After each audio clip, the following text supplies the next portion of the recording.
នៅពេលដែល Trump ជួបលោក Netanyahu គាត់នឹងជួបអ្នកនយោបាយដែលបានផ្លាស់ប្ដូរ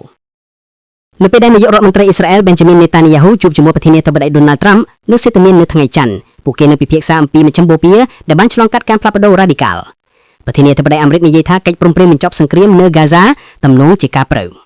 ប៉ុន្តែអ្វីដែលផ្ដោតជុំគឺជាបញ្ហានយោបាយសម្រាប់លោក Netanyahu ហើយចរន្តដូចជាតំបន់បានផ្លាស់ប្ដូរសូលោក Netanyahu ការផ្លាស់ប្ដូរយ៉ាងខ្លាំងរបស់គាត់នៅក្នុងវិធីសាស្ត្រធ្វើឲ្យវាកាន់តែពិបាកក្នុងការទស្សន៍ទាយអ្វីដែលនឹងមុខដល់បន្ទាប់អស់រយៈពេល2ឆ្នាំយន្តហោះចម្បាំងនិងកងកម្លាំងពិសេសរបស់អ៊ីស្រាអែលបានបំពេញបេសកកម្មដ៏ក្លាហានវាប្រហារគោលដៅដែលធ្លាប់គិតថាមិនអាចប៉ះពាល់បានជាមួយនឹងរាជធានីក្នុងរំបងចាប់ពីទីក្រុងដូហាដល់ទីក្រុងតេហេរ៉ាន់និងក្រុងដាម៉ាស់ទទួលរងនូវស្លាកស្នាមរបស់ការសន្យារបស់លោក Netanyahu ក្នុងការកែប្រែមជ្ឈមបូព៌ាឡើងវិញបន្ទាប់ពីការវាយប្រហារកាលពីថ្ងៃទី7ខែតុលាឆ្នាំ2023លើអ៊ីស្រាអែលនៅឯមហាសន្និបាតអង្គការសហប្រជាជាតិកាលពីសប្តាហ៍មុនលោក Netanyahu បានសម្ដែងមុខទ្វីបចំពោះប្រតិបត្តិការយោធារបស់អ៊ីស្រាអែល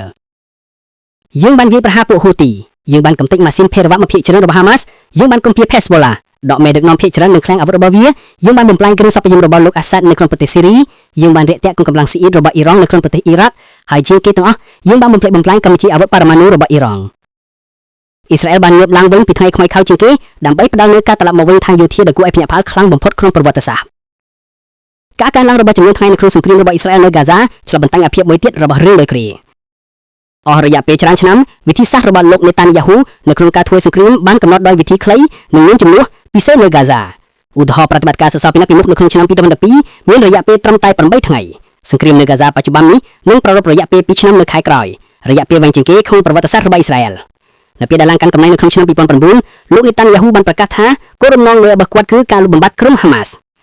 នៅក្នុងការអនុវត្តទៅតាមវិហោសាស្ត្ររបស់លោក Netanyahu គោលនយោបាយសន្តិសុខអ្នកវិភាគដែលធ្លាប់បានរំពឹងថានឹងមានការប្រុងប្រយ័ត្នកំពុងប្រឈមនឹងការពិតថ្មី Netanyahu ធ្លាប់បានគេចចេញពីសង្គ្រាមដ៏យូរ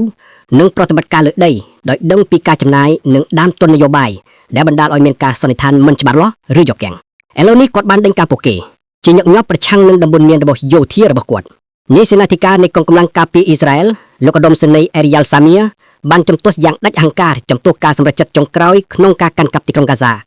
ហើយបានចាប់សួរអំពីប្រតិបត្តិការដែលមានហានិភ័យខ្ពស់ដែលផ្ដោតលើការដឹកនាំរបស់ក្រុម Hamas នៅក្នុងប្រទេសកាតាប៉ុន្តែ Netanyahu មិនអរពើនឹងការព្រមព្រៀងរបស់គាត់លោក Netanyahu បាននិយាយក្នុងសន្និសីទសារព័ត៌មានមួយកាលពីដើមខែនេះចាប់តាំងពីការចាប់ផ្ដើមនៃសង្គ្រាមតាមរយៈការសម្រេចចិត្តថ្មីៗរួមទាំងអ៊ីរ៉ង់និងកាតាតាមរយៈដំណាក់កាលទាំងអស់នេះតែងតែមានមនុស្សក្នុងបន្ទប់ដែលប្រឆាំងស្ទើរឬលើកឡើងហើយវាឡងអត់ខ្ចោះនោះជាទូនាទីរបស់ពួកគេទៅតែបញ្ចេញមតិប៉ុន្តែចុងក្រោយអ្នកដែលសម្រេចនោះគឺគណៈរដ្ឋមន្ត្រីគាត់មិននឹងទទួលស្គាល់ទេប៉ុន្តែគាត់ត្រូវបានគេចាប់បានដោយភាពខ្វាក់ភ្នែកយ៉ាងយុទ្ធសាស្ត្រនិងមេរៀនដែលគាត់បានទិញនោះគឺថាគាត់ត្រូវតែដោះលែងខ្លួនពីស្ថាប័នសន្តិសុខដែលតែងតែធ្វើឲ្យគាត់ភ័យខ្លាចនឹងការព្រមព្រៀងអំពីការស្លាប់បាត់បង់ជីវិតក្នុងការលុកលំដៃរឿងនេះទាក់ទងនឹងអ្នកឧស្សាហ៍សាធារណៈរបស់អ៊ីស្រាអែលដែលរយៈពេលជាច្រើនឆ្នាំបានទប់ទល់នឹងការបំផ្លាញដ៏ធ្ងន់នៃសង្គ្រាមថ្ងៃទី7ខែតុលាបានផ្លាស់ប្ដូរគាត់និងផ្លាស់ប្ដូរវាហើយក្នុងនាមជាមេដឹកនាំដែលកាន់អំណាចយូរបំផុតរបស់អ៊ីស្រាអែលលោក Netanyahu តែងតែគេដឹងថាត្រូវបានរំលោភជំរុញយ៉ាងហោចណាស់ផ្នែកមួយដោយការភ័យខ្លាច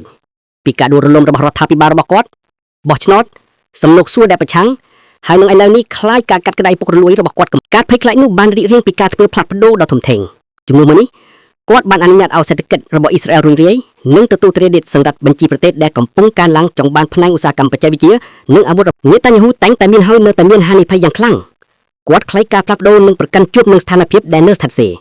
គាត់បាននិយាយថាជាធម្មតាគាត់គិតវៀងទាំងសង្គ្រាមនិងការទម្លាយការទូតសូម្បីតែកិច្ចព្រមព្រៀងអាប់រ៉ាហាំក៏ត្រូវបានបង្ខំឲ្យមកលើគាត់ដោយរដ្ឋបាល Trump ហើយសង្គ្រាម Gaza ត្រូវបានបង្កដោយក្រុម Hamas ពេលដែលសង្គ្រាមក្លាយជាស្ថានភាពដដែល Netanyahu បានសម្រាប់តួគាត់នៅតែនឹងញៀតនឹងស្ថានភាពដដែលប៉ុន្តែឥឡូវនេះស្ថានភាពដដែលនោះគឺលោក Pfeffer បាននិយាយថាលោក Netanyahu នៅតែទ្រព្យក្នុងការភ័យខ្លាចប៉ុន្តែឥឡូវនេះគាត់ខ្លាចដៃគូជំរករបស់គាត់ច្រើនជាងអ្វី